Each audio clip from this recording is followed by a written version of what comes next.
இப்போ லட்சியவாதியில வந்து 2 விதமான லட்சியவாதிகள் இருக்காங்க. என்னன்னா, குடும்பம் தான் லட்சியம் எனக்கு.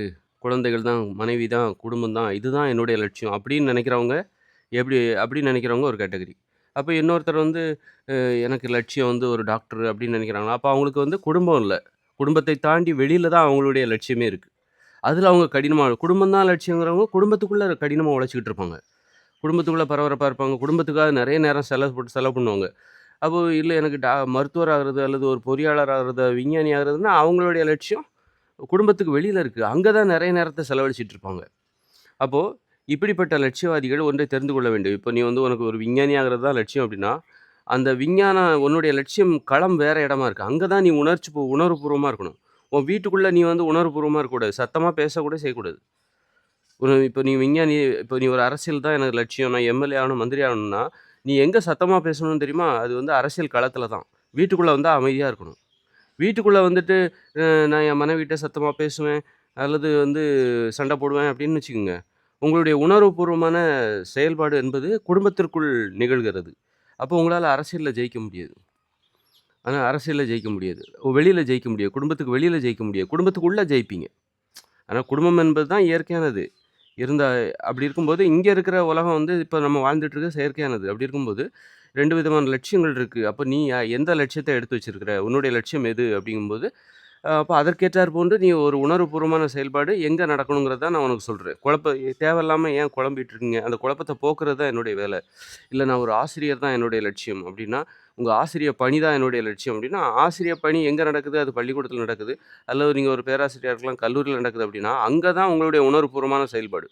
மாணவர்களிடம் நெறைய பேசுறது, அப்படி அவ கலந்துரையா கலந்துரையாடுறது, தேடுறது, ஆராய்ச்சி இது எல்லாமே அங்க தான் இருக்கணும். வீட்டுக்கு வந்தா அமைதியா இருக்கணும்.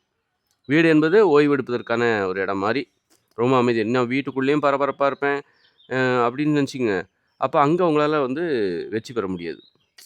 அ அப்ப இந்த மாரியான ஒரு புரிதல் என்பது உங்களுக்கு தேவ. உங்களுடைய லட்சியம் என்ன? இல்ல எனக்கு ஃபேமிலி தான் லட்சியம், பிள்ளைகள் தான் லட்சியம், மனைவி தான் லட்சியம், கணவன் தான் லட்சியம், அப்பா, அம்மாவ பார்த்துக்கணும், தாத்தா, பாட்டி, ஒற்றுமையா இருக்கணும், கூட்டு குடும்பமா இருக்கணும். குடும்பம் தான் லட்சியங்கிறவங்க கூட்டு குடும்பத்த வலியுறுத்தணும். கூட்டு குடும்பத்த வலியுறுத்தி, இதுதான் லட்சியம்னா, அதுக்குள்ள நீங்க நெறைய நேரத்த செலவு பண்ணணும். அதுல நீங்க உணர்வுபூர்வமா இருக்கணும். சத்தமா பேசுங்க, சிரிக்கிறதுக்கு முயற்சி பண்ணுங்க. வாங்க டூர் போலாம், அது போலாம், இது டூர் போலாம், நம்ம இந்த லீவ எப்படி என்ஜாய் பண்ணலாம் அப்படின்னு சொல்லி, அ அ வாங்க ஒண்ணா சேர்ந்து விளையாடலாம் குடும்பத்தினர். அப்படி ஒரு அணுகுமுறை என்பது அது குடும்பத்திற்குள்.